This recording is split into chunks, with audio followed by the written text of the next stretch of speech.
bombshell here who really started everything, not me. So, so Beth definitely has been very key to the community, especially the yoga community, and now also the meditation community. And we want to acknowledge that Dina Salonga is definitely still a very big part of the co-founders. Definitely has been. And the community, but sorry, technical stuff. But Dina is up in Ilocos. She's doing her own workshop, so she's unable to meet us. And we really want to welcome all of you here. What we're here to do today is to meditate together. Initially, as Beth had mentioned, we started this a few years ago during the height of the campaigns for the election before Duterte was elected. And we could see that things were getting a little bit fired up within the folks here in our country. So we thought, well, let's get together. Let's do something different, not political in any way, not pushing for any kind of agenda, but just sit together in silence. So this is the reason why we called it Katahimikan, because initially I thought this will be the National Day of Silence. So the first day that we did this was really in complete silence for a few hours. And I was the only teacher on that first year. And then the following year, we thought, okay, well, maybe National Day of Mindfulness is more suitable for this. So that's how we got started. For the first couple of years, it was just me teaching, and then people the likes of Eileen Tupas, and there's also Tucci Reyes, and Dina had also taught. We had quite a few people teaching over the years as we progressed. And this year, and there was also Sunshine Cruz. Yeah, you remember we had Mon Rivera also would come here and be a part of this. So we have some really amazing people that are supporting this community. And we have a lot of wonderful teachers that are doing this. And this is all done with the intention of practicing generosity. The teachers have come from far and wide, like Frida Sorensen is here from Denmark. And she is not getting paid to do this. This is service from the heart. So is Eileen Tupas is here, and then we've got Tucci Reyes who's also coming, and then our other teacher, Quinn DeMarti, who will be teaching our kids. I also want to acknowledge that we have a very special guest. Everyone here is special, but I have a dear friend who came all the way down from the Ifugao, Banawe terraces, and traveled for many hours. He is a Mumbaki shaman healer, Mamerto, and he's sitting with us there next to that tree. And he wanted to really be here to be a part of this. So it's definitely something that we're doing together. All of you being here is something that is very important. For all the things that you could be doing right now, you chose to be here. You chose to be in silence. You chose to meditate together. You chose to come to learn. And you also chose to come and connect with people that are of like minds and like hearts. So looks like we're going to need to expand our circle a little bit. Is it okay if we ask you just so we can see? Maybe we can add a little bit more space in between the yoga mat. So when people come, they can. It's here. See that. Okay. More important thing is your faces. Sige. So, To make it how will they do? more Okay. maganda. Sige. I see. Okay. Okay. Well, I guess this will be the last expansion for now. All right. So Eileen's idea is that as people come filtering in, we will have them set up behind the circle over there. so that they can see the facilitators. Okay, so again, welcome. We would like to ask you to stay hydrated. If you don't already have water with you, please make sure to go get some. There are some places to buy water. That's really, really important. It is the beginning of summer for us here. That's grocery. It's open. There's Rustan's grocery in this new building over here, so you can get water if you need it. Nina, do you want to say something? Ikaw na lang mag-post ko na. Wala, I have nothing else. Our community energize. As a community energize. Good morning, everybody. Thanks, everybody, for coming today. We can actually, yeah, positioning ourselves over there is a good idea. Para you guys can really get a good view of the facilitator.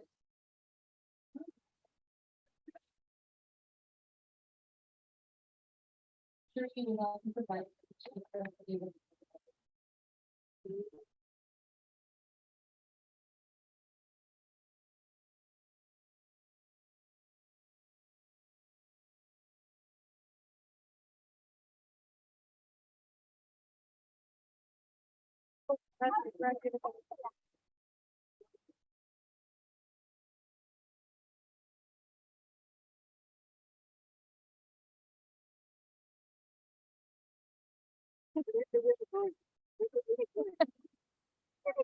Sorry, I'm just obsessed with unicorn. Okay.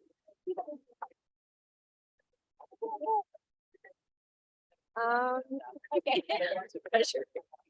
Are we, ano? All the way out. Are we closing the circle?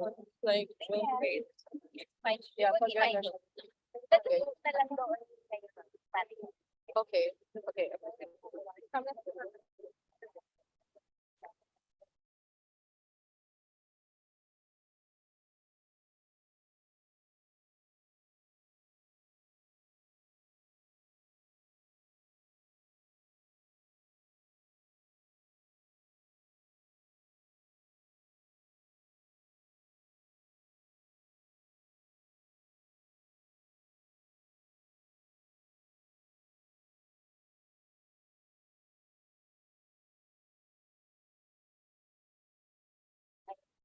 My dad found some town.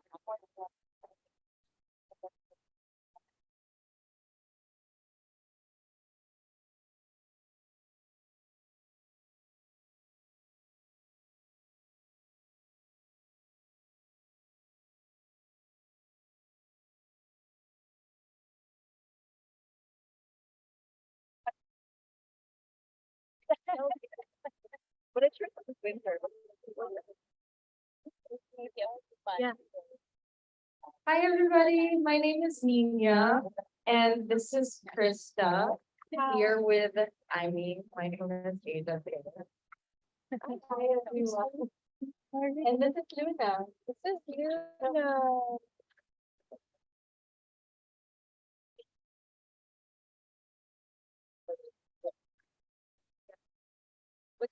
To those who haven't signed in the attendance sheet today, please raise your hand. We're gonna be passing it. Okay. Thank you. We would love to actually invite you to our Thursday community. It's a Viber group where we update everybody with our Thursday mindfulness sessions. It's at 6:30 p.m. every Thursday, and it's free on Zoom after work. And we will be announcing and talking about our retreats, upcoming retreats as well. We have one on March next month in Palawan. It's a 6-day silent retreat. And it's going to be very, very nice and exciting. Living with the indigenous tribe over there, them cooking for us 6 days, being fully immersed in their lifestyle. Okay.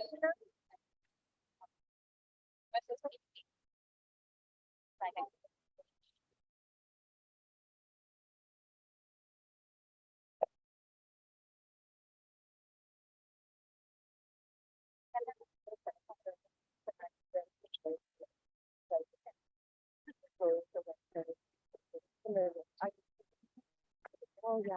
I know.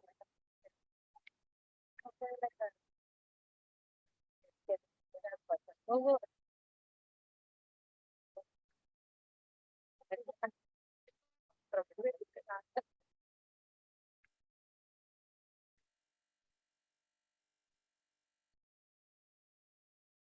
ganito.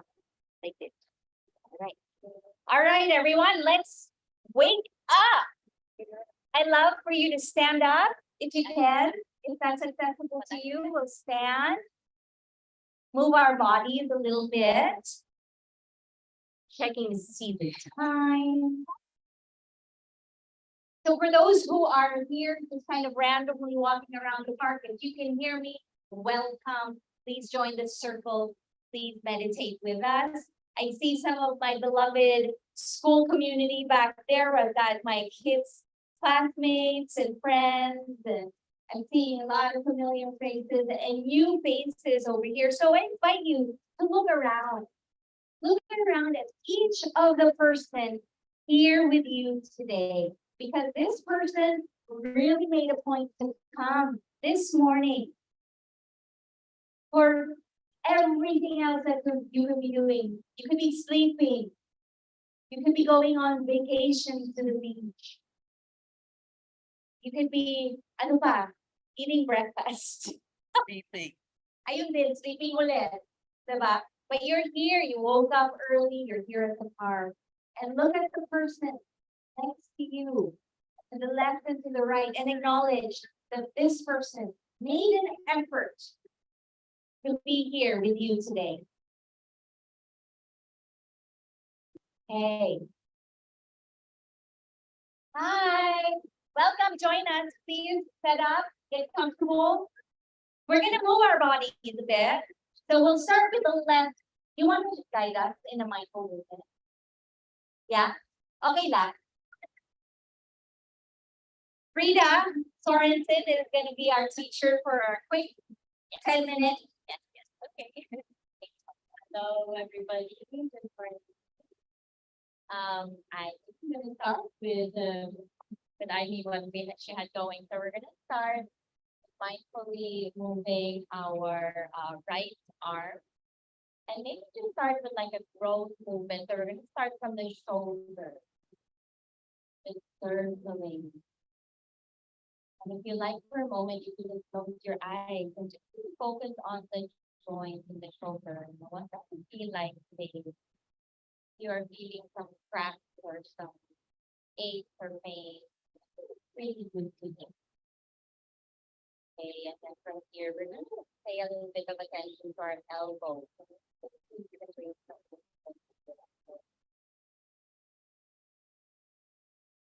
And go and from the shoulder to the elbow joint. That feeling. And then we're going to bring in the wrist now. Moving from the shoulder to the elbow to the wrist. The fingertips, you can allow those to be nice. Bring our breath in now and do some big circles. Inhaling next, big breath in, which comes out. Exhale, which high. Breath in, which breath out. High, breath in. Breath out. And go to the next arm now. So starting again with the left elbow, very mindful, working the left elbow. Like you can put your fingertips to the shoulder actually. And we're going to continue to bring our breath into the movement. So breathing in as the elbow comes to the front, exhaling and the elbow to the back.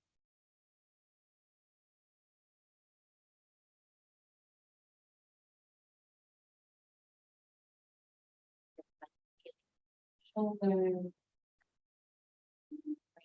elbow to the fingertips, so bringing some circles to the elbow.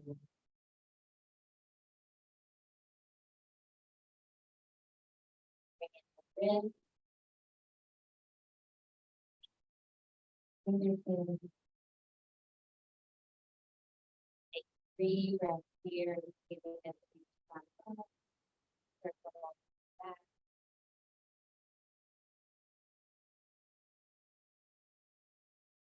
Two breaths here. We're gonna exhale through your mouth. Inhale, reach up, and exhale. Feel free to make a little noise. Deep breath in, reach up.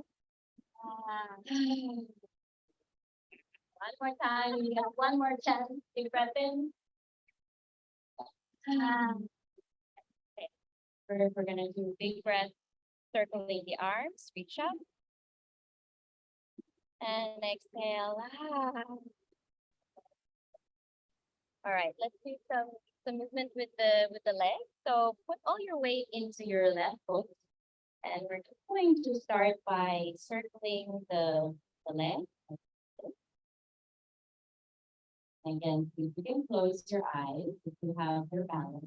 And just notice how your body is, making these movements to keep you balanced. Circle the other way. And I think you just shake very gently the right foot, the right leg. So if there's anything that you brought today, ruminating thoughts, negativity, some tension, I'd like for you to imagine that you can flash it off through your leg and through your toes. Shake, shake, shake. Shake it off. Nice. We're gonna come onto the left foot and just circle. And don't forget your breath, huh? You can bring your hands to your hips or out to the side if you balance. And same thing. Any tension in this side of the body, I invite you to shake, shake, shake, shake, shake it out. And deep breath, sighing out through the mouth.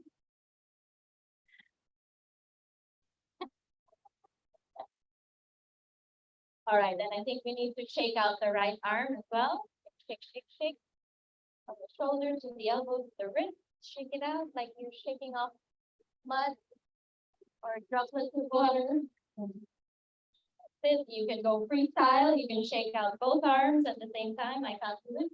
I have to hold the mic. Shake out both arms. We're gonna bring in our shoulders.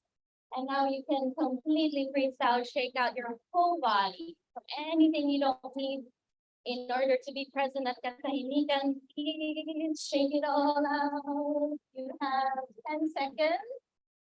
10, 9, 8, 7, 6, 5, 4, 3, 2, and 1. Come back to your mountain pose. Just gonna close our eyes for a moment. Bring your arms out to the side, palms open to left and right, and just feeling your feet on the ground. Maybe feeling your chest, your heart pounding in your chest. Take a moment to orient yourself that you are here today. And in this body, you are under earth. Wherever the final focus is control all breathing, present, in the body alive. Now the sound around you. Back within, people.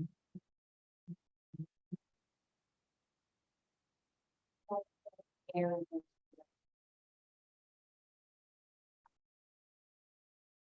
of your clothing and your body.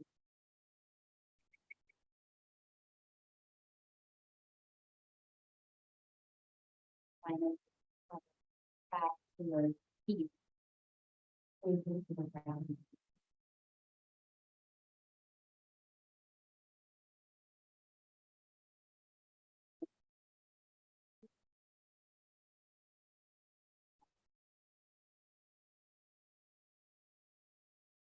Thank you, Frida. Thank you. That was beautiful. So everyone, please take a seat if you'd like. Please make sure that you feel comfortable. at all times here today. And before I give the floor or the stage or the earth posture to Eileen, I wanted to invite all of you here to really feel at home, to get a sense of belonging here in this space. What a beautiful day it is. We're here out in the park in the middle of our financial district. Life is happening all around, but for this moment, we're stopping to be with our breath, to be with our body, to be with our experience, and to be here with the earth. So as you're sitting here, or perhaps you're going to be standing at some point or walking, whatever posture that you're in, let the earth hold you and support you. She's always there.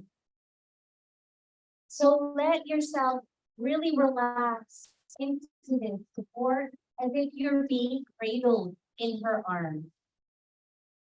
We're all here together, being held by the same air that we breathe. And our ancestors from long, long ago, they shared this breath as well. It's sacred. This time that we're here spending together is very special. So be here, be present, and take it in. Be here and dwell in each moment, whatever arises for you. Thank you. I really appreciate all of you here. In fact, I'm already falling in love with all of you. It's just so heartwarming.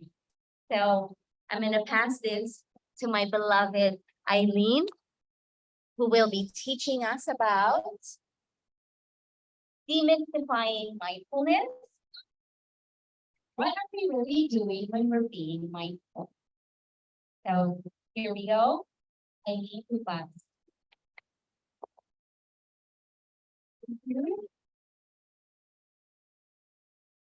So it's such a gift to be able to spend Saturday morning with all of you. And I do have notes, because there's a lot I want to cover and not much time to do with.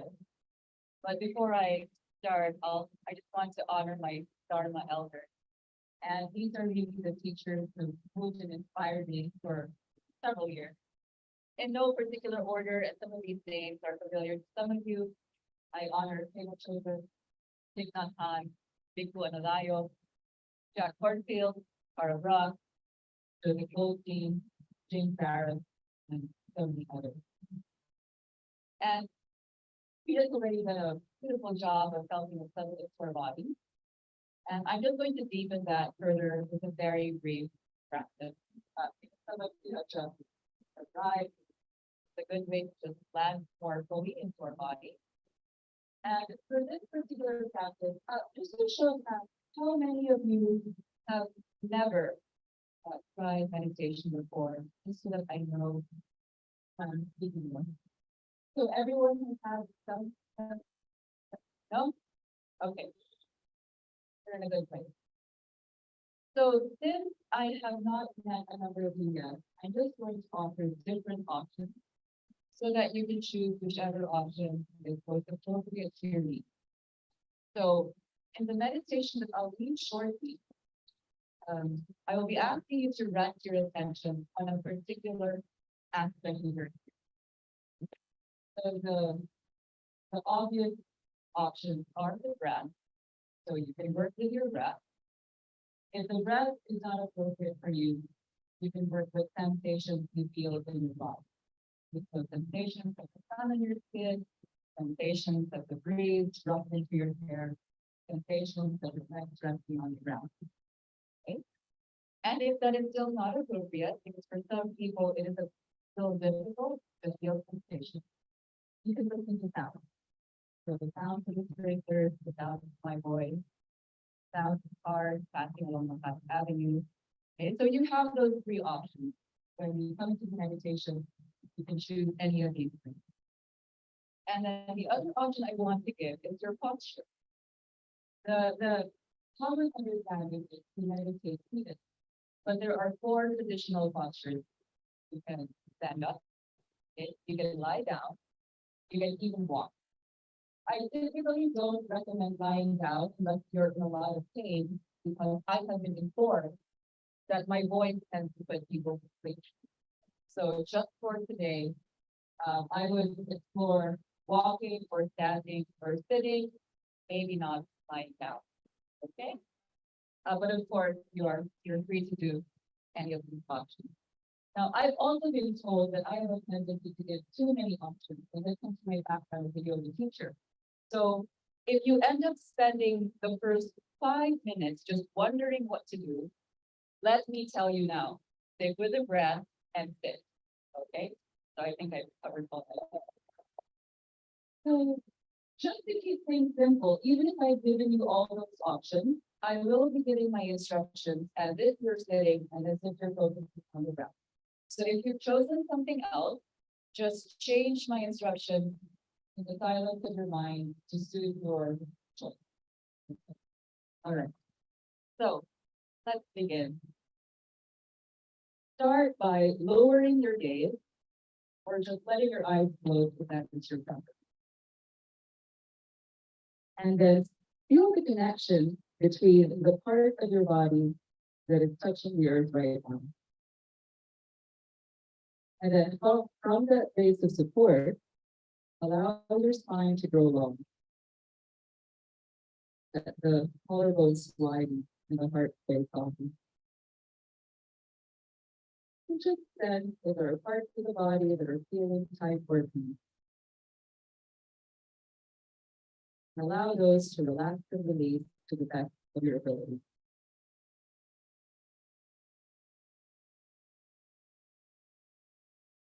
Begin to surrender anything that is not now.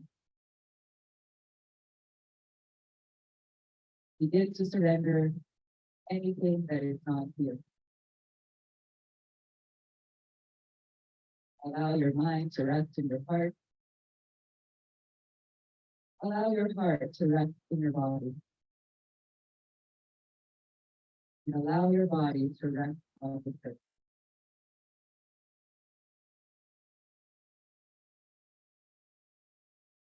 And then begin to direct your attention to your chosen object for this meditation.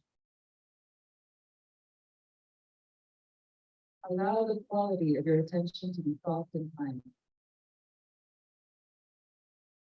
If you've chosen the breath, then simply be aware of the breath as it flows in. Attend to the breath as it flows out. If you're working with sensation, this part of sensation arising,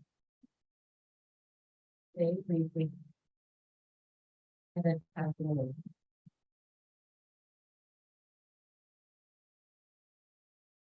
You're focusing on sound. Allow the sound to come to you. Let me just train your ear. Body knows how to breathe. Body knows how to feel. Body knows how to be. They're just attending to the process.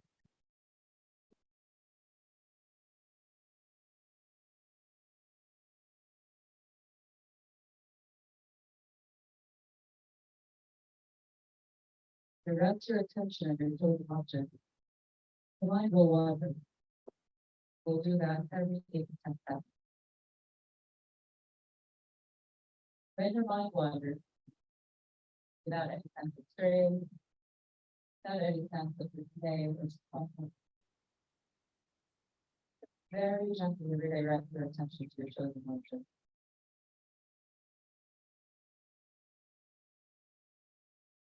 After several moments of silence, the practice on your own.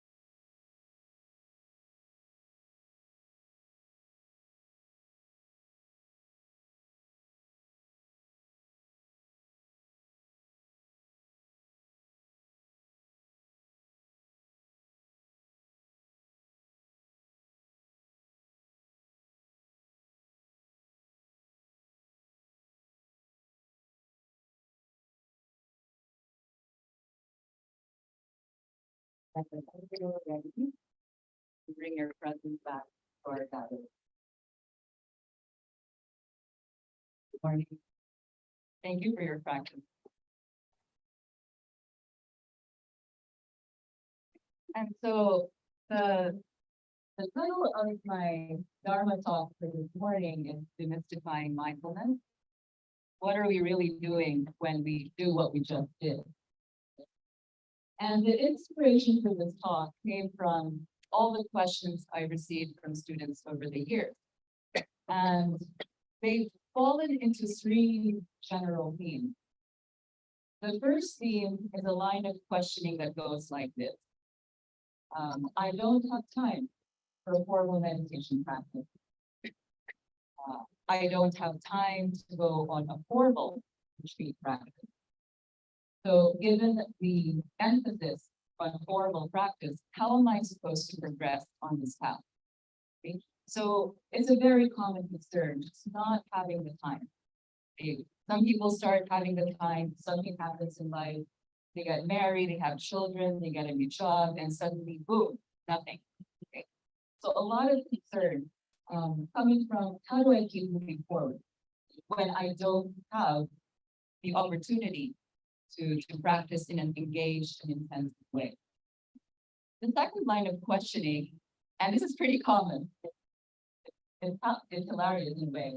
I get questions like, so I've been doing this for weeks and months and even years, and I still cannot focus my attention for any length of time. So should I just do Qigong or Tai Chi instead, or stick to yoga? Because clearly this is not working for me. Okay? I just don't have the kind of mind that seems to be able to meditate.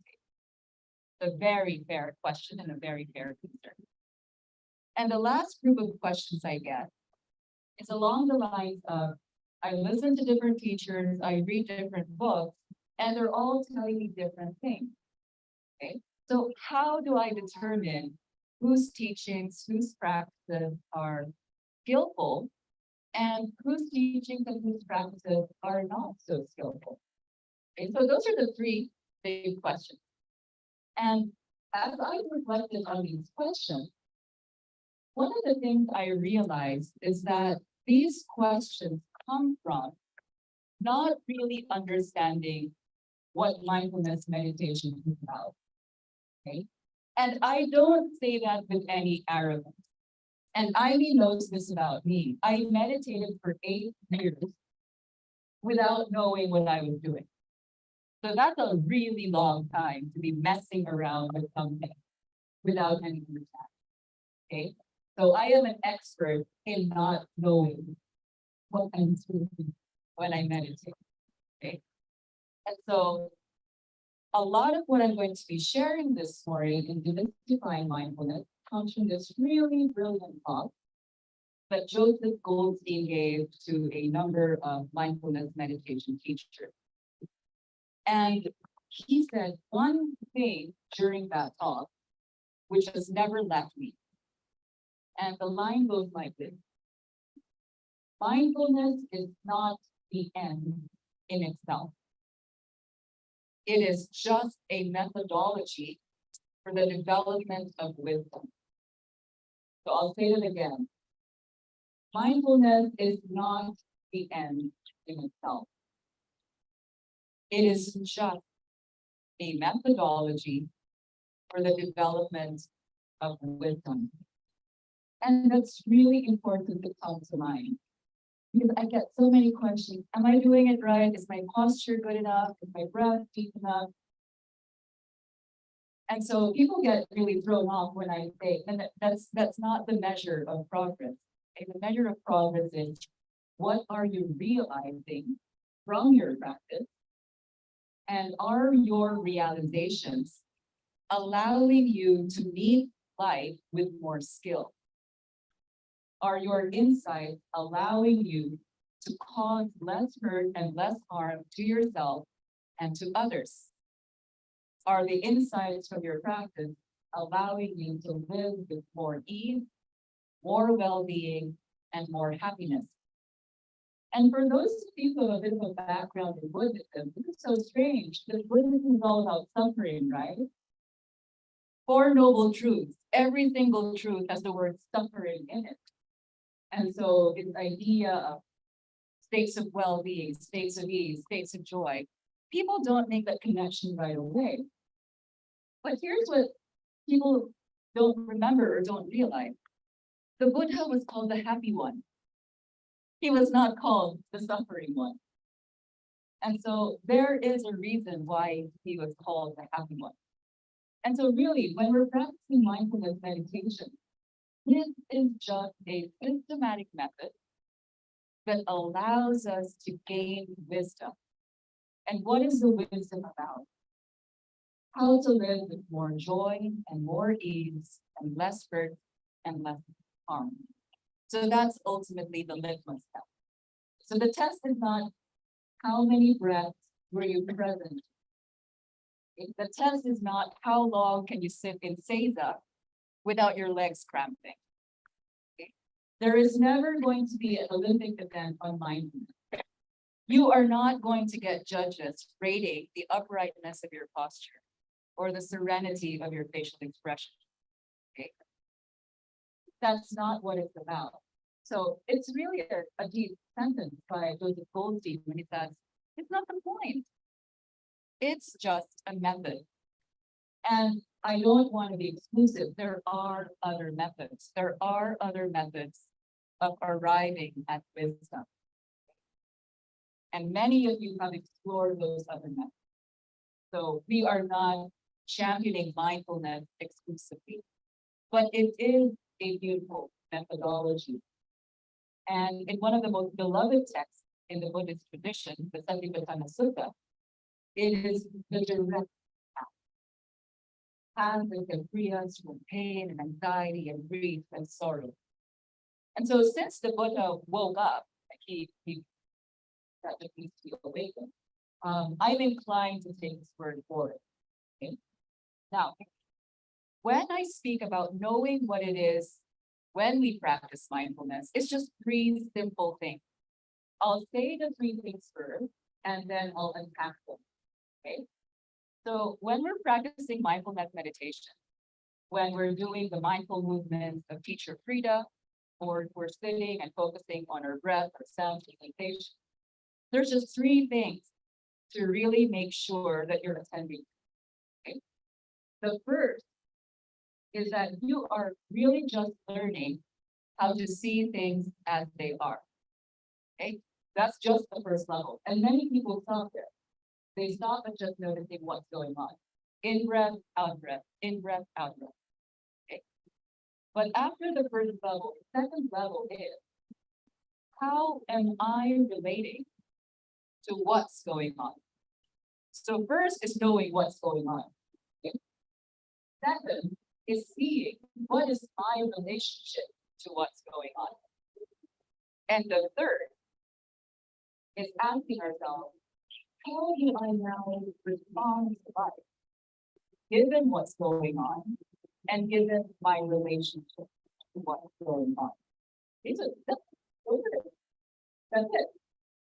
So if you're working with a breath, for example, you're just aware of the in-breath, you're aware of the out-breath. First level. Then you start noticing your relationship to your breath, or what's happening while you're mindful. Like for instance, you can hear the sound of the breath. Now there you are, you're an earnest mindfulness meditation practitioner. You're really trying to stay with your breath, like cowboy riding above the throttle. Okay, that's hyper vigilant, militant, aggressive kind of, I will find my way into the mindfulness and how I want it. And then this noise comes and just throws you off. And then you start having thoughts like, why nothing? Shut up. I'm trying to get enlightened here, for crying out loud. Okay? And so the relationship to what's happening is one of aversion. Okay? Dislike, resentment, hostility, anger, frustration, irritation. Clearly, I live in this world, so I can say that so quickly. And so that's really, really interesting to just start noticing, how am I actually responding to what's going on right now? And then the third is, well, what am I gonna do about it? So here I am trying to meditate, I'm getting pissed off at the noise. I have a choice. And the choice can include continuing to be upset. The other option is to let it be active.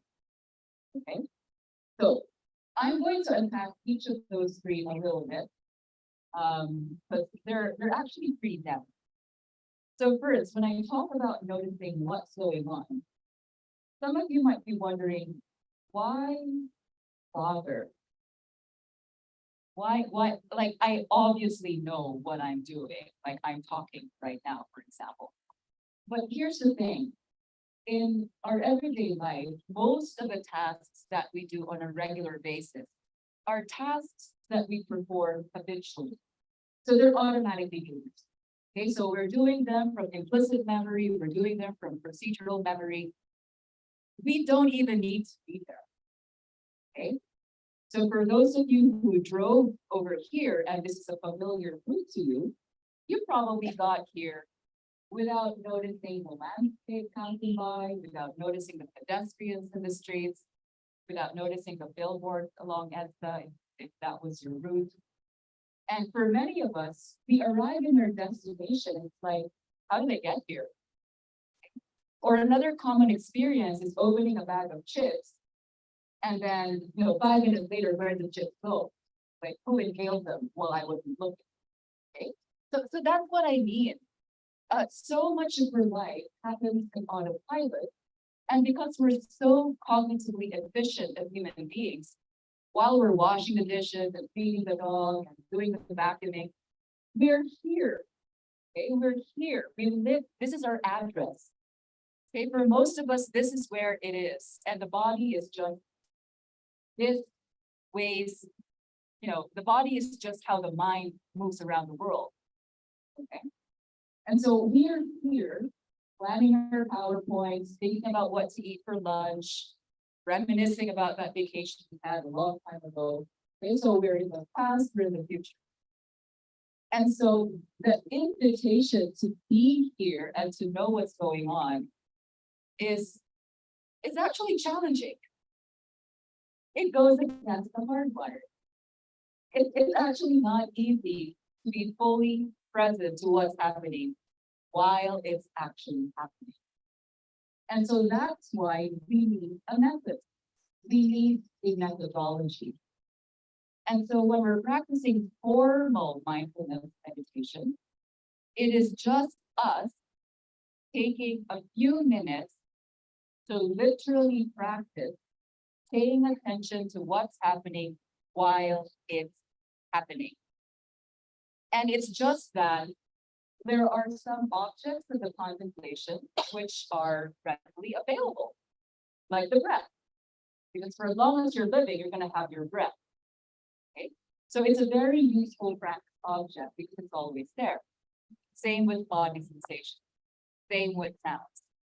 So these objects that we contemplate in mindfulness meditation, they're an analogy I like to use is weightlifting. Many people are familiar with lifting weights, resistance training. These objects, the breath, sound, sensation, they're just our marble. Okay? So if you're trying to develop muscular strength, you can only do that by exerting your effort against a force. Okay? And in most gyms, the force is a set of marble. Okay? But technically speaking, you can use anything else. You can use sacks of rice. One of my yoga teachers did that with us. Yeah, sacks of rice. Okay? You can use liters of water. When I used to train as a mountaineer, they would have us with liters of water. Okay? You can use heavy textbooks. So it doesn't actually matter what you lift. The point is you're building strength by exerting effort against something. The same principle applies to mindfulness. It doesn't have to be the breath. It doesn't have to be form. It doesn't have to be sensation.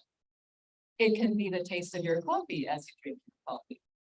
Okay, so instead of feeling your coffee, next time we invite you to actually taste your coffee. It can be feeling the silky texture of your pet while they're lying in front of you, just running your hand through it. If you're present to that, what's happening, that's a moment of mindfulness. Or tending to your plants when you're watering your plant. So all these things we practice with, movement, with teacher freedom, those are just your marble. In those moments, you're focusing on the movement as you perform the movement. If you're working on the breath, you're focusing on the ebb and flow of your breath as it happens. Those are just your marbles, but you can use anything. Okay, so training to be with what is as it's actually happening in real time. So that's the first sub point. The second sub point about seeing things as they really are is that many meditators can get caught up in focusing on the content.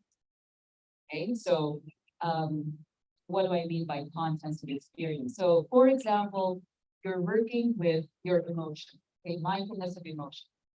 Getting fixated on content is when you're precisely labeling every emotion that comes up. This is anger, this is boredom, this is restlessness, this is impatience. And there is huge merit in getting really clear about the content of our experience. However, what is really transformative, and what is really profound, is focusing on the process of experience. And in the Buddhist teaching, I'm not trying to convert any of you, by the way. It's just that that's where I teach from. It's the one that brings me alive, and so that's why I speak from it. In that tradition, the most important characteristic of reality to focus on is the fact of impermanence. Okay? Anicca in Pali. Because if you're focusing on the breath, and for those of you who are really hardcore and you stay with your breath for a really long time, the breath changes all the time. It can seem so reliable and steady and so predictable, but if you pay close attention, the breath changes. And teachers, Frida and Imee will notice as yoga teacher, sometimes it goes through the right nostril, and then 15 minutes later, it'll shift to the left nostril.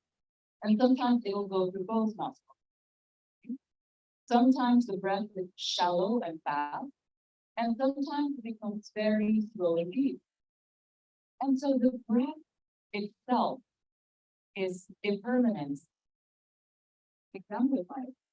If you stay with sensations, same thing. Okay.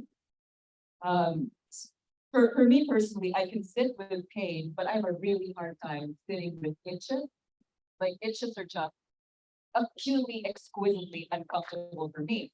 So when I meditate, it's like, oh my God, this itch is going to last until I'm 95. Okay, so that's really the sense. It's so solid, it's so palpable, it will never change. I am going to die from this itch. Okay, so for any of you who stand in retreats, might have had an experience. But guess what? Usually it just takes 30 seconds and then the itch is gone. It's so liberating to realize on a visceral level that itches do not last. Because if itches do not last, heartbreak does not last, disappointment does not last, betrayal does not last. Okay, it all starts with the itch. So I invite you to sit with your next itch and kind of time how long that lasts. Okay. So when we train on these objects, I invite you to really notice impermanence. Just keep noticing. Arising, staying, passing away. Arising, staying, passing away. Arising, staying, passing away. And for many people, it's like, why would I waste my time contemplating impermanence? Okay. Yes, I know things don't last. No. Okay. But the thing about impermanence is it's very easy to grasp intellectually. It is a completely different matter to live our life in alignment with the truths of impermanence. Okay, so you can listen to a Dharma talk like this, oh, yeah, yeah, impermanent. And then the next day, you'll live as if your body's never going to age. You'll live as if your loved ones are never going to die. You'll live as if you'll always love your job. That's what I mean by there is a difference between knowing impermanence as a fact and living from impermanence as the truth. And that's what we cultivate when we practice. It is rubbing our noses in the fact of impermanence, the fragility of everything that is. And it is such an antidote because when we suffer, we can rest in the reassurance this too will pass. This is not going to last forever like that ditch. And in moments of joy, in moments of delight, impermanence is an invitation to savor it because it's not going to last. So with your little babies, hug them, they're not going to stay little forever. With our parents, cherish them, they're not going to be there forever. So be there for all the moments of wonder and curiosity and delight because they will not last. And that is why anicca is one of the most profound teachings of the practice. When I would go and retreat, I go under the Goenkaji tradition. Literally, we'll sit for 10 hours a day, and the instruction is usually just anicca, anicca, anicca. So for those of you who've done Vipassana retreats, you'll remember that, right? Day 4, day 5, you're sitting there, you're finally getting into it, and then this booming male voice, anicca, anicca, anicca. Okay. So that's the instruction. Okay. So as you focus on what's going on when you meditate, really look into the impermanence of whatever is arising. Allow that to be the primary focus. Okay. So let me just quickly check my time because I have a tendency to get possessed. Okay. And I mean, Ben is just going to poke me, like, hit me on the head. No, go ahead. Nothing this. Okay, so second level, and it's not going to be long. What is our relationship to whatever is arising? Okay, and this is such a powerful teaching because impermanence can begin setting us free. So can noticing our relationship to what arises. And there is a very famous parable in the Buddhist tradition, and many of you who've been practicing for a while are familiar with it, the parable of the second arrow. And so I'll just explain an analogy.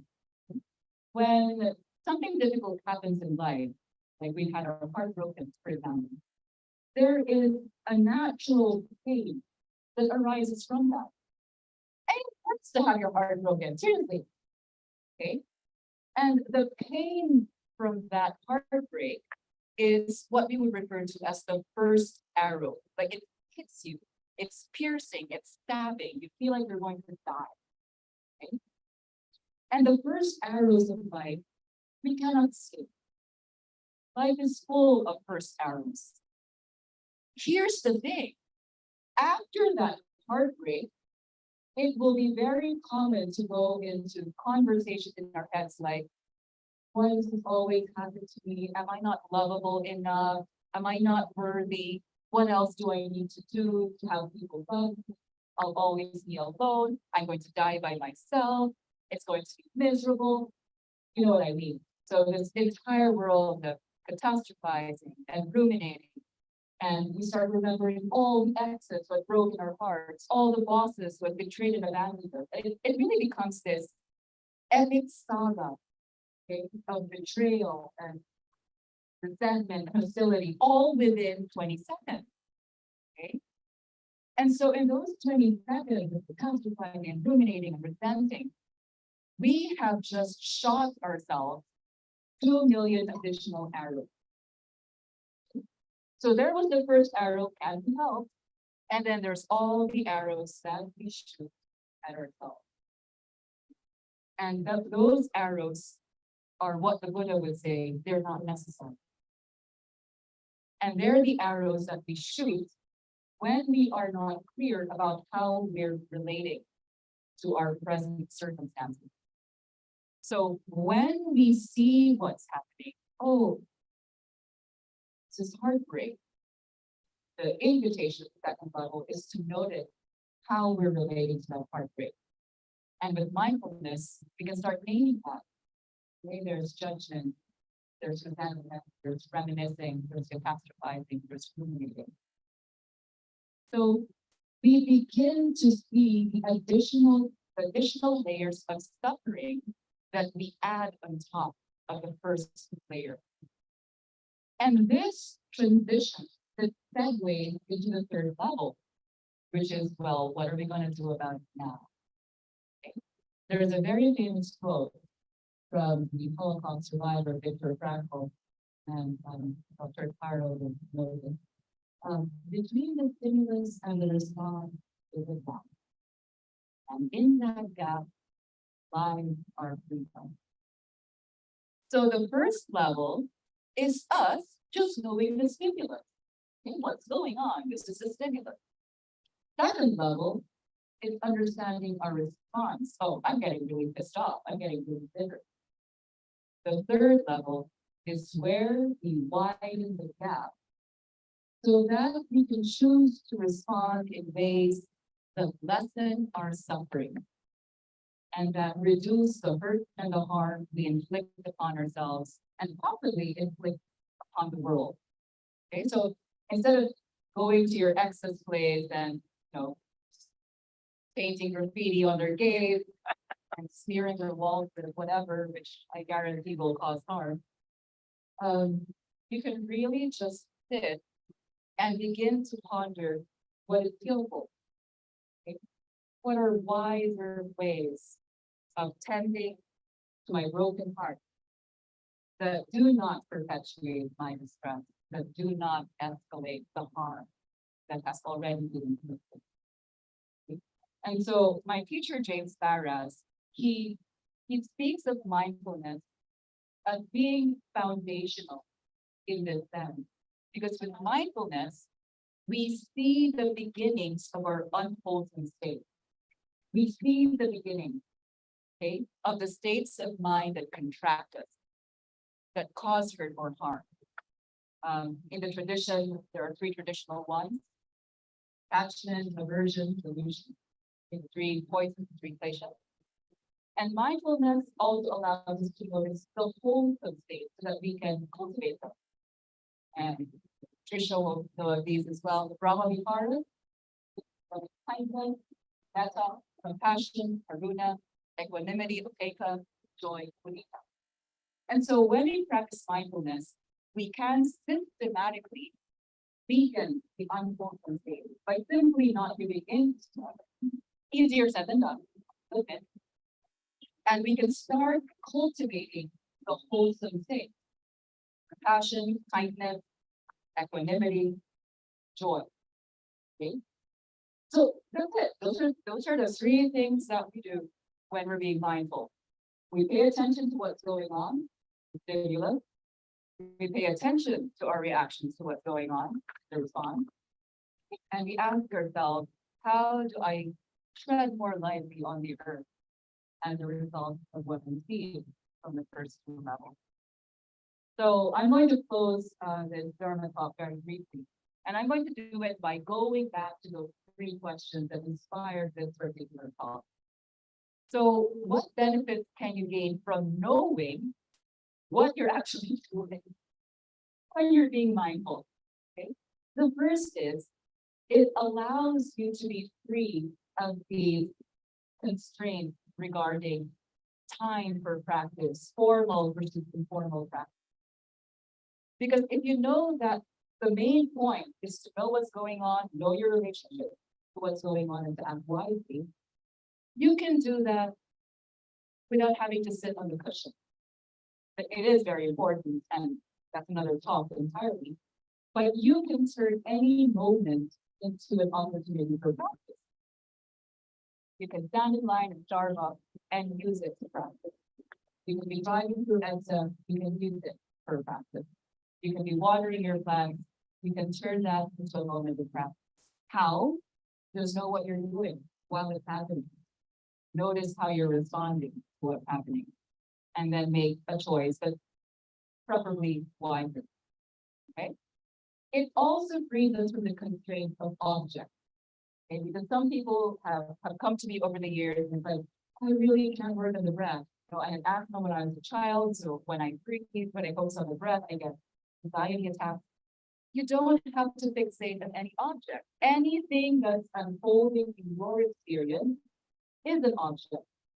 Okay?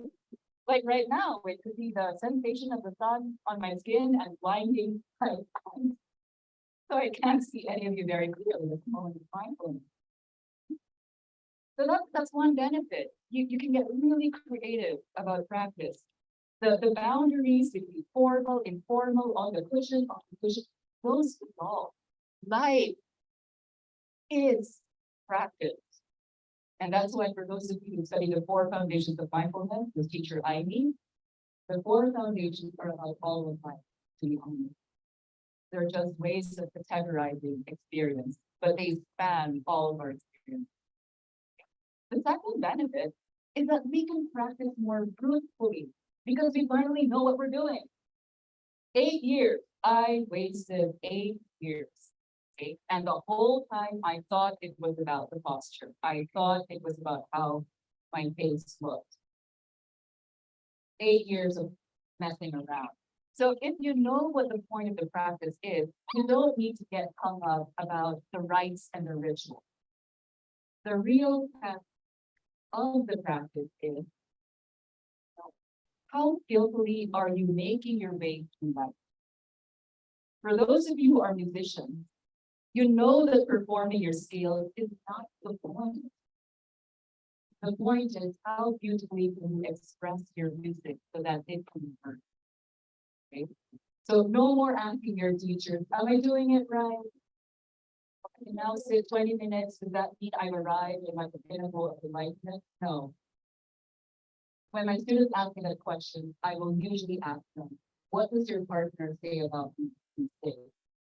What do your children say about you these days? What they say about you is the real test of how far you've come. Okay. And the third and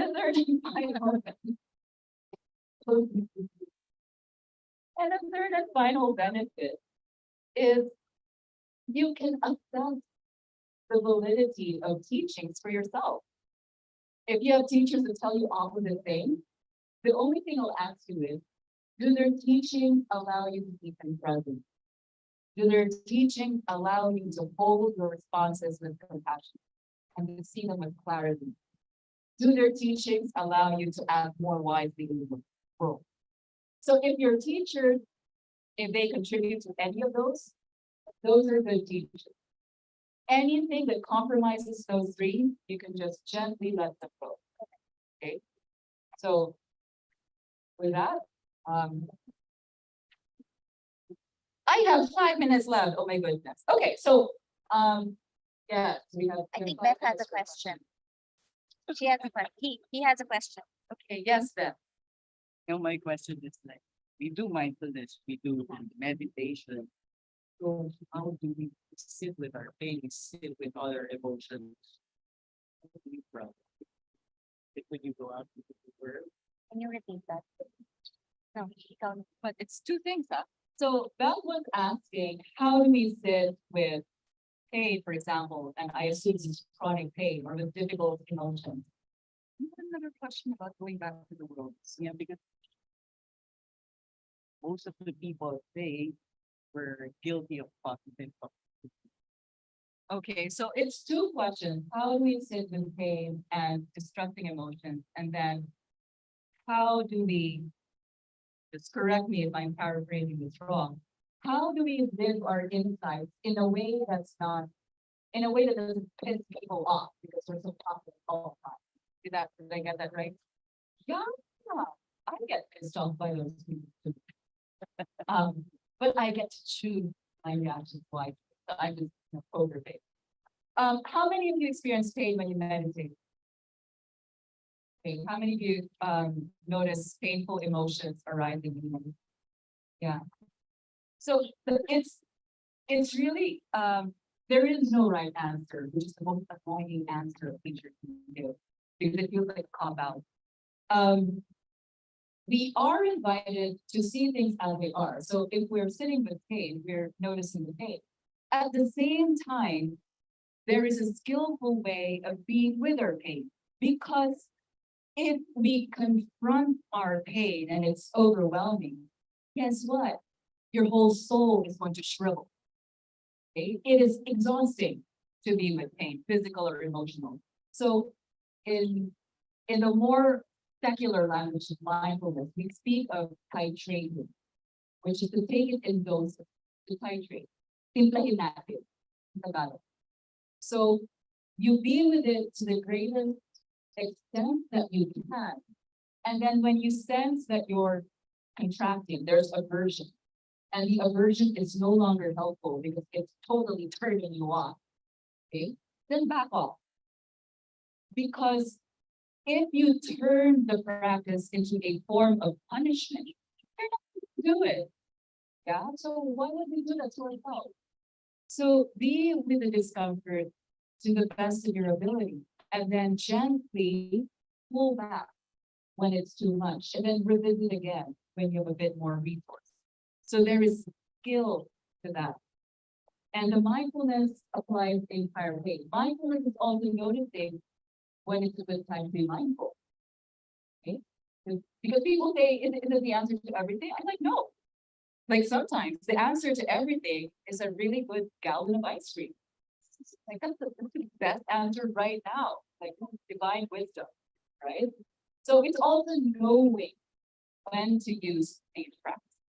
Okay, so long story short, be with it to the extent that you can, and when it's beginning to be counterproductive, gently step away. And if you don't believe me, which is fine, I'm going to quote Pema Chodron, who said, sometimes it's all we can do to open the door to our experience. And if what's coming through terrifies you, just slam the door. She said that. And she's an American student with a nun, so she got more credibility than I do. Okay. Now, in terms of toxic positivity, technically, if we are being mindful, that's not going to happen, because if you are sensitive to the relational field, you can tell when your positivity is going to shut somebody else down.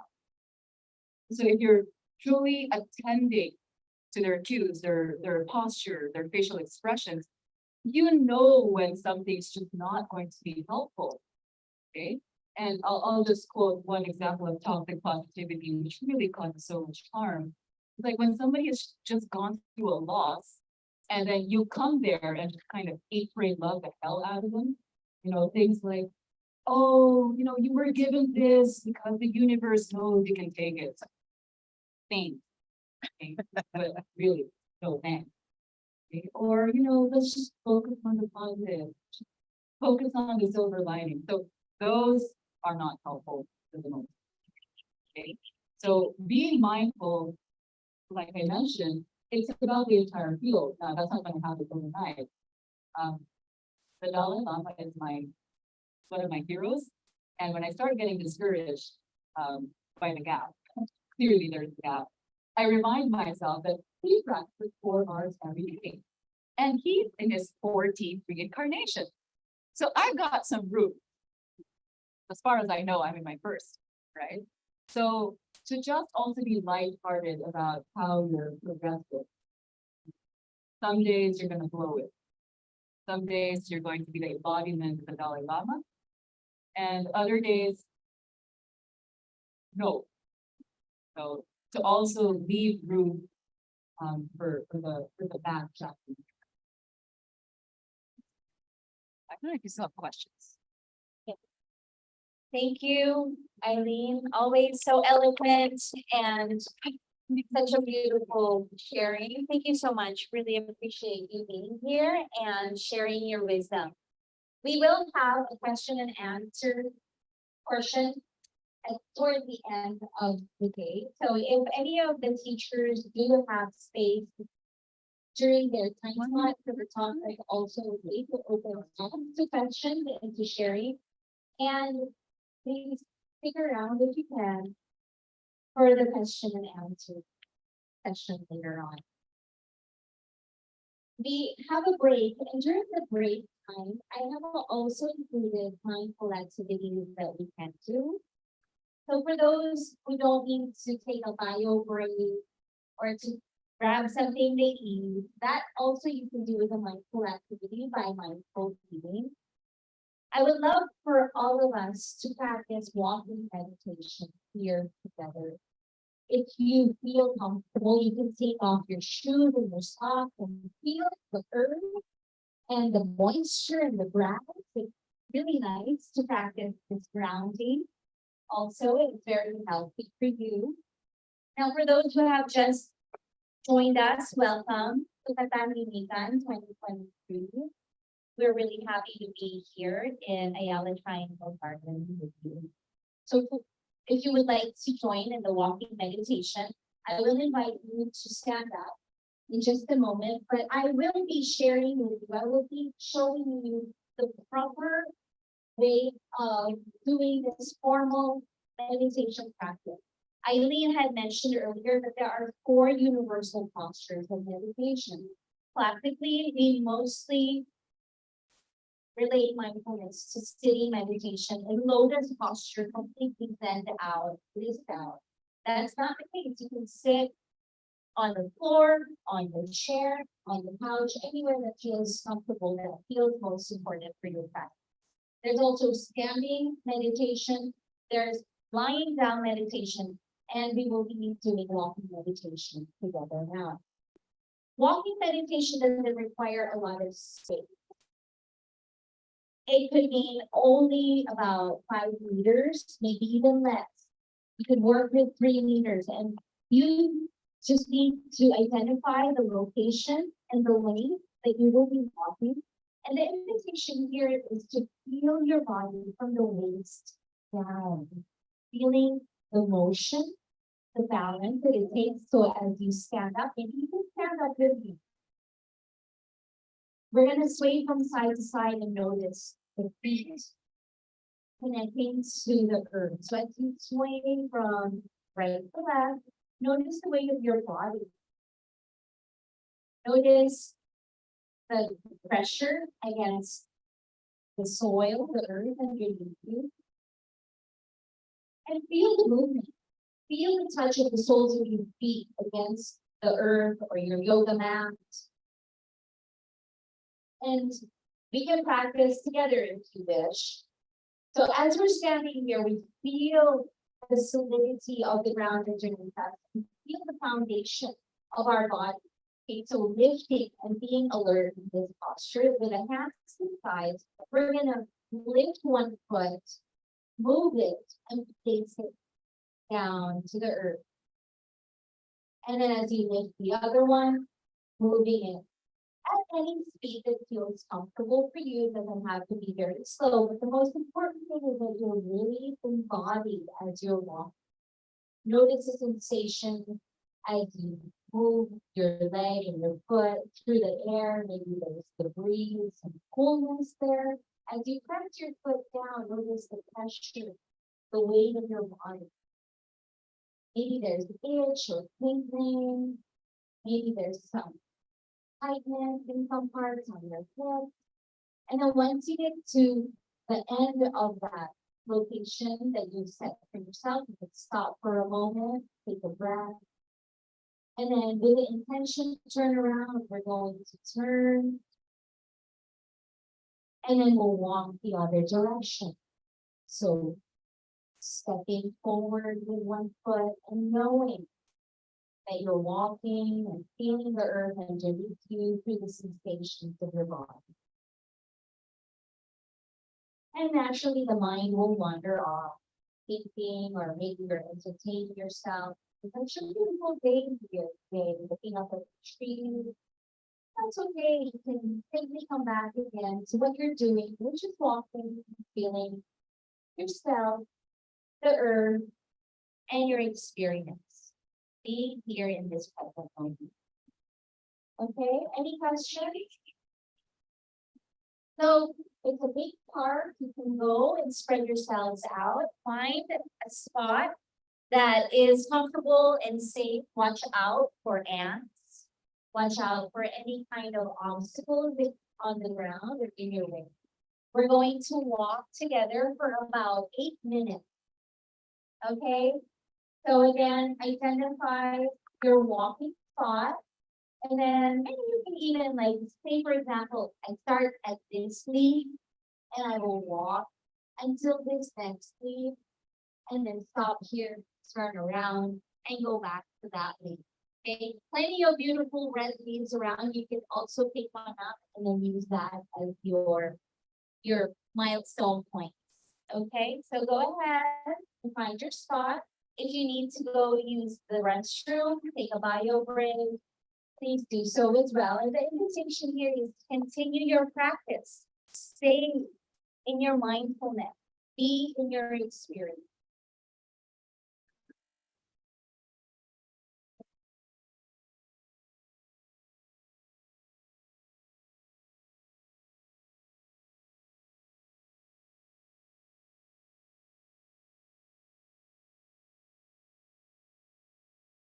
When the 8 minutes is up, I will ring the bell and you can come back to your spot, okay?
So thank you for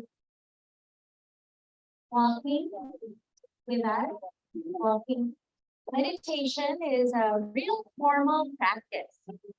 You might notice that there are times when you're thinking a lot and there's maybe some worries arising for you or present. There's that AC that people do, right?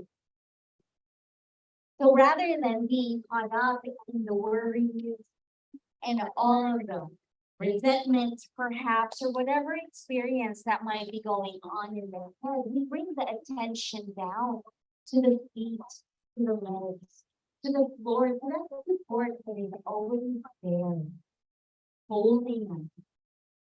So bring the attention down to the sensations of the body. You can continue to do the pacing or this practice of walking meditation at any time, even if you're also walking from one place to the next. Because we're always walking.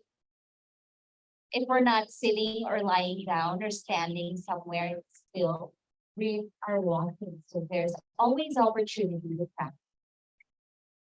Now, I would love to introduce to you another wonderful friend. And she came, well, she's actually back and forth. Nowadays, thankfully, the world has opened up again. She's almost leading us to move to Spain. And Tucci Reyes is this amazing woman, teacher, who has been teaching with the Imee for quite a few years already and with Mindfulness Asia. She will be teaching about the mindfulness of me, discovering and finding wisdom in the face of conflict. So I'd like to bring you over here to the chief. Thank you, Imee. So I'd like to acknowledge the founders of Katahimikan are actually complete. And they are all here. So you already know Miss Imee Contreras. And then Beth Ong is here. And also Miss Dina Salonga. So she is now based in Ilocos and has surprised us.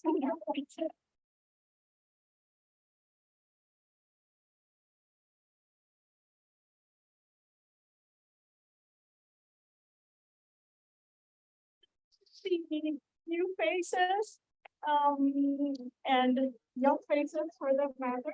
So I'm Pichi Reyes, and that's all I can say.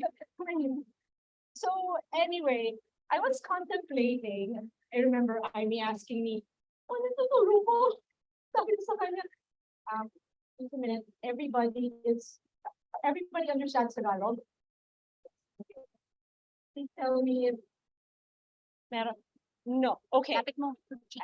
Thank you for letting me know.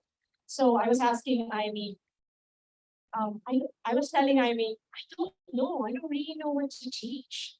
And then there was this day that I told her, okay, at the end of the day, I'm gonna let you know what I'm gonna teach. That day was particularly tough for me, like any other day at work, and I found myself in something that I was in instead of something that I teach, something that I'm experiencing instead of something that perhaps I train people for. And one of my passion is really in conflict resolution. It's actually my work and my life. And I said, So I found myself having a hard time speaking to the admin of the condo and not being listened to, not being acknowledged, and then, what am I supposed to do with this? So one thing that I really love sharing, propagating, is if there's anybody here in this beautiful garden who here loves moving. Just me. Just kidding. Of course I don't. Okay. But when we think about it, a lot of things come up for us based on past experiences. And earlier, teachers Imee, Eileen, and Frida is also here, has shared beautifully its different applications, how mindfulness can be a methodology, how it can be applied in anything, practically anything. And this holds true for conflict. So here's the thing with conflict. Nobody is immune from it. Yesterday, I was in a meeting with someone. We were in a 3-hour meeting, and she asked me, so since it's conflict resolution, please show me ways that we can avoid it. Guess what? It can't be avoided. Reality check, conflict cannot be avoided. But it is the way conflict is handled. And that's something that we can empower ourselves.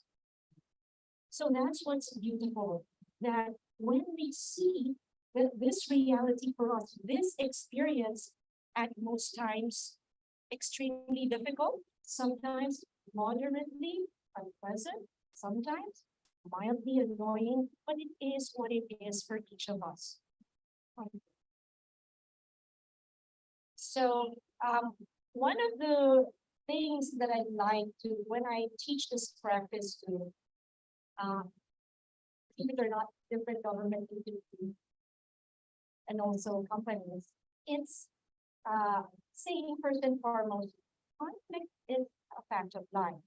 It is impossible to actually grow up in a society where it doesn't happen.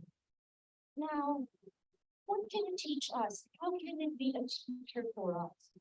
I would like to show you quickly in your mind a very easy diagram. So, does everybody understand when I say the word, what triggered you? That statement, yes? Yeah? Yes. And what's beautiful with every human being is there's not one thing. We're not like a cookie cutter. One thing has triggered us and it's a trigger for everybody else. But that's what's beautiful with us being diverse as human beings. Now, so let's say there's an event that triggered us. Is there anybody here that can process, oh, I'm thinking first, oh, I'm feeling first? Usually not.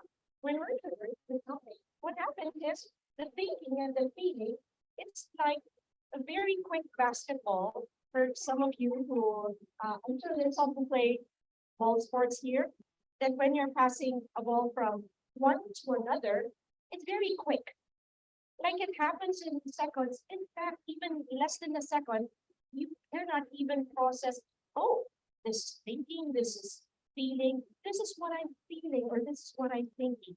And it's something automatic for us that when we are triggered, it's just very quick. And what does the brain do? Ah, red alert. What am I going to do now? Hide it. Or ghost it, right? Or flee, or sometimes not do anything, free. So these are our natural stress responses to anything that we find present. And guess what? When it's that, it can be something real, but it can also be perceived. And with the perceived trend, it's powerful. The impact is as powerful as the earlier, I was saying, I don't really like red ants. So a red ant called me. I said, my brain was saying, I was seeing, nagsasalita pa, Eileen was speaking. I was distracted by the red ant. So I said, red eye. So I was able to transfer it to the mat and then transfer it to the grass. But in that moment, the very quick response is to get the red ant off me and bring it somewhere else so it won't bite me, far away from me. But guess what? There's also this it really fit well with me to kill the red ant. It's not doing anything, it just came from the tree. So what happened in my experience of the thinking and feeling, I wasn't able to do that to really, I mean, in English of himay. Himay. Discern? Breakdown. Okay, breakdown or discern. I wasn't able to discern and thank you. I wasn't able to discern anymore. Okay. Unpack. Or to unpack it. Like, oh, acknowledge what I was feeling, acknowledge what my thoughts are. No. Okay. There was this automatic response to make sure that ant doesn't bite me. And that's a very, very simple example of what happens to our brains. Okay, when we find something friendly. So from the triggering event, the thinking and the feeling, we are not aware of what is happening in us. What happens is this can bounce off and it can form a loop. Thus we call it a cycle. And as we now go through the cycle, it's a beautiful word called rumination. So in a rumination from a simple, okay, I texted and I haven't seen a reply after 1 hour. Okay, let me check again. He hasn't texted back. It's annoying. So now, let me follow up after 2 hours. Still no reply. Really? And that's how you want to treat me, and I am your superior. So I am your colleague. So I do not like this experience, and what I want to do is not ask you anymore and ask somebody else. So that's just a very quick example of how we can drown in the cycle. And guess what? A lot of people get stuck in this. So the goal here is really to find a way wherein we can move and then bring ourselves to action. So just a very quick exercise and before we get into practice. Can somebody tell me if they want to go to the restroom there, how do they do that? Let's say you need to pee. Somebody has a full bladder already. Happens to all of us. Walk. Thank you. Walk. Who else can I reach there? Can you crawl without using any props? Just your human body. How do you get there? Sprint. Dance. You can even do a moonwalk going all the way there, right? So all of these things that we have identified are called mechanisms. So mechanisms, these are basically ways of getting to the goal. The goal is to empty our bladder. The intention is to reach the bathroom. So one of the things in conflict is basically finding ways or finding mechanisms wherein we can actually touch base, not lose ourselves in the process, and also possibly move forward. In a lot of cases that is handled in conflict, whether it's in negotiation or mediation or arbitration, so these are different processes of conflict resolution. There are some that don't even face each other because it's actually two people. There are some that they actually sit and talk and communicate and see what comes out of that. And a lot has to do with how we communicate as well. Okay.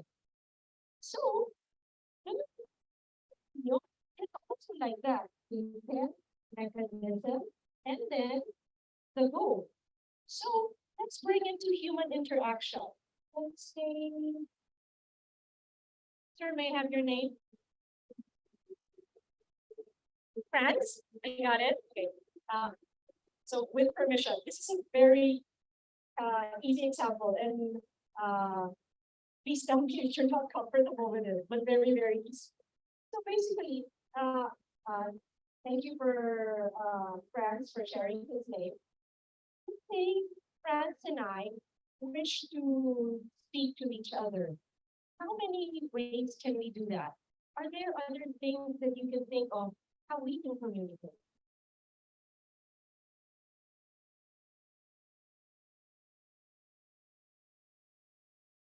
Gesture. You just did that.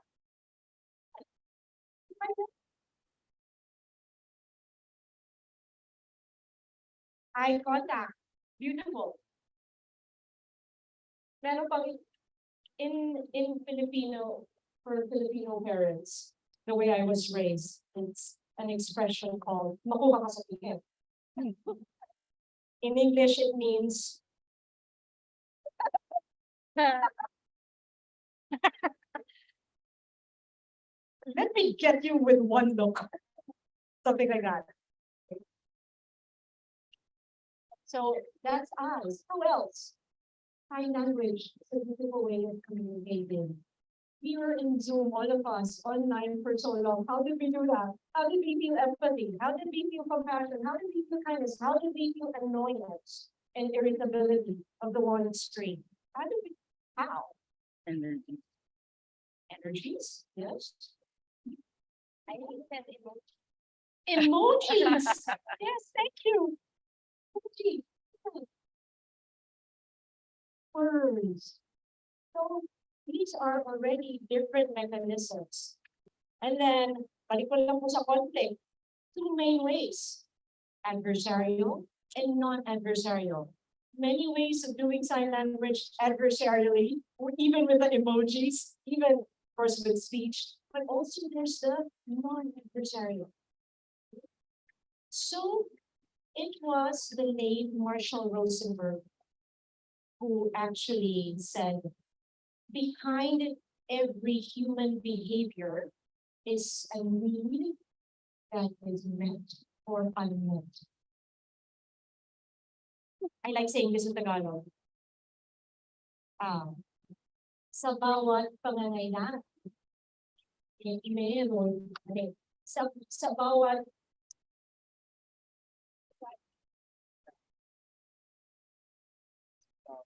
mga sa bawat kilos, sa bawat kilos ay meron pangangailangan na natutugunan o hindi natutugunan.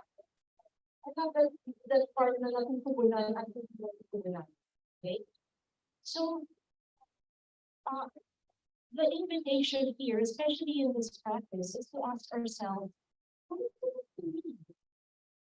And the mindfulness practice of also being kind and compassionate to ourselves, if we do not know at that moment that we are in conflict, what we need, then that's okay too. Can we give ourselves some kindness and compassion for not knowing? Also not knowing, okay, now we do that. But then when I know, and then this need can now bring ourselves to action, whatever that may be.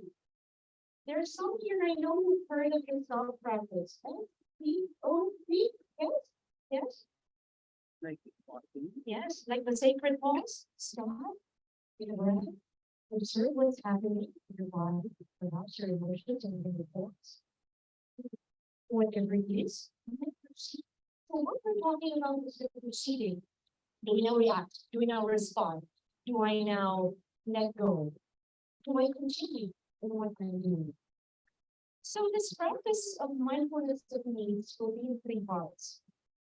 And the first part is inviting you to think of a situation. For instance, you're in a room, a meeting room, and I will be guiding you with uh, or perhaps this experience of how it feels like, especially paying attention to the body and seeing if there is wisdom and actually even sensing this is how the body feels when I'm moving.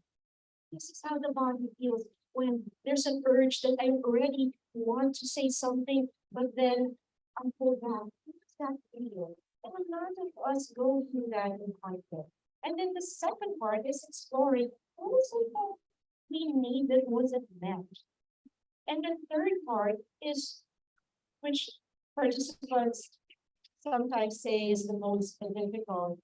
See if in even in your mind, if you can walk across the room, sit beside the person, basically look at whiteboard, you just see what comes up. Okay? So once again, this is a practice called mindfulness of needs, very specific to so there's always a choice how you want to practice. You can do this sitting down, and like many of us, if you lie down, the caveat is you might fall asleep. And if you wish to stand up for this, some like to do this walking around slowly as they help themselves, knowing also that you have the internal capacity to care for yourself when you want to just do your own practice. For instance, okay, I'm not comfortable in this part, maybe I can just pay attention to my breath, maybe listen to my beat, and the many options that you going to do. Okay, so let's begin. So finding a posture that you find comfortable and supportive. Doing maybe any adjustments that you have in your body, if you like, you can even bring down your shoulders, so there's a bit of tension and tightness there. When you're ready, see, you wish to close your eyes slowly, partially, just to celebrate, whichever works for you.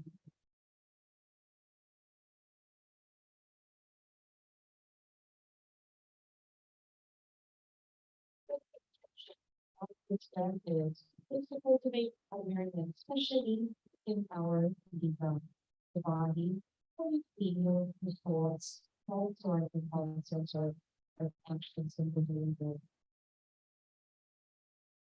See if we can see the wisdom, perhaps in our previous experiences, to help us in our version of moving forward. Also, constantly building. Maybe this could be part of my toolbox in my mindfulness practice.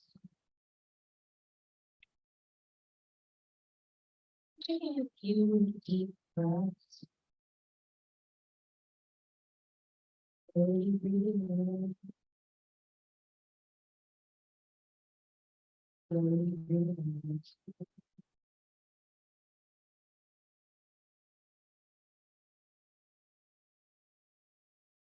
out.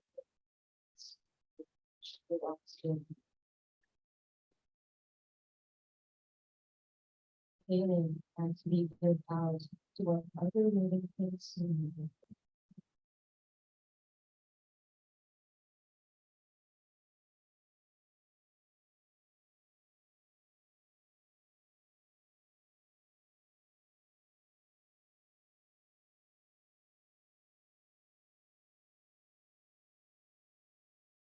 Breathing how you normally do,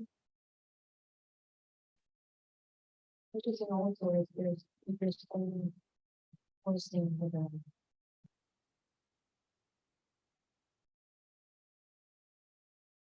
You can bring it back to these. Let's bring the ingredient perhaps.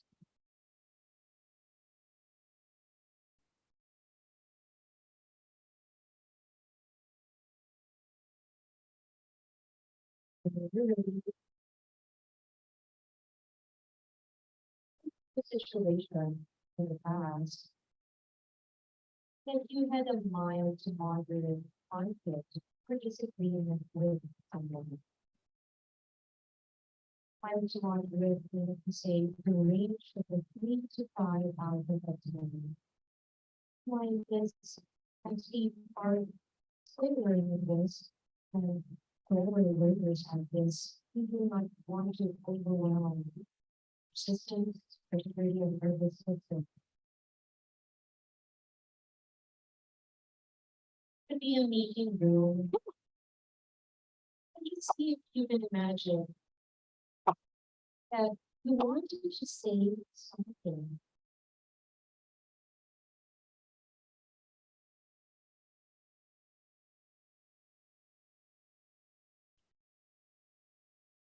Asking yourself now, I'm the one who's right. You want to say this to this person.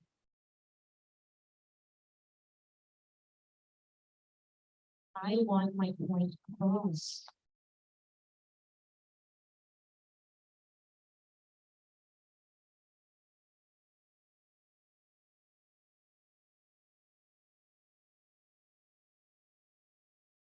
I want to prove this to this person.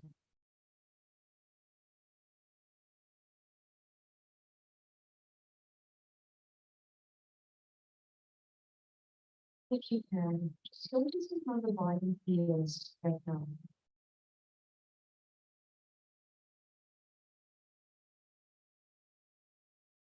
That's the thing of something that you want to say, or perhaps we're not able to say. What is it feeling the body?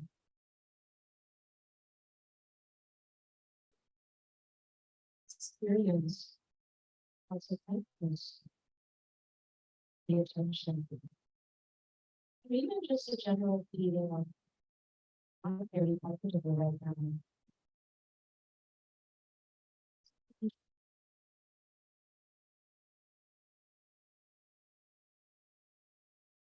But, oh, there's a bit of stress in my body.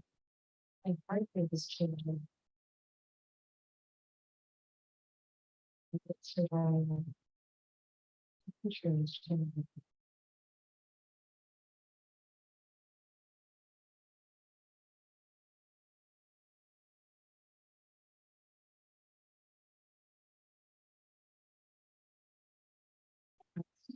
Emotions are real, with every emotions are there.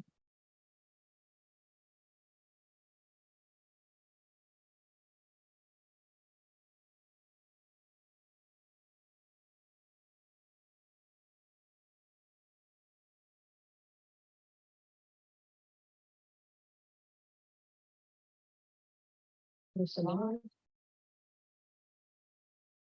There are one or two that stand out, most, or perhaps none.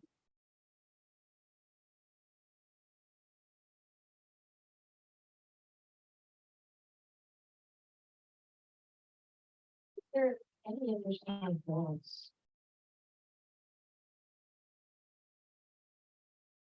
there is a different even be a thought of going out with the factors and it's fine.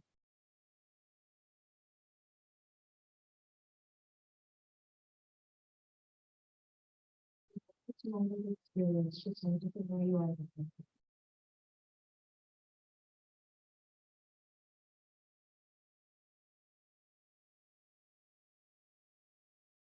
And then ready, taking a few deep breaths. Again, just breathing in, breathing out.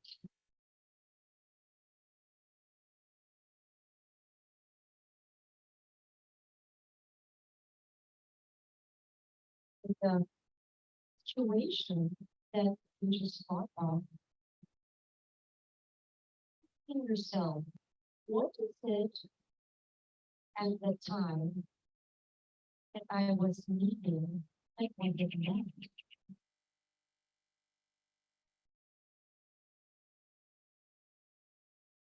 Needed to be listened to.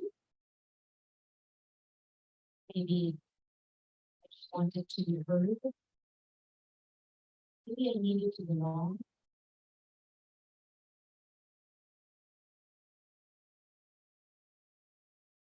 Maybe even acknowledged. Perhaps even in the workplace, just wanted to be seen or my contributions to be seen.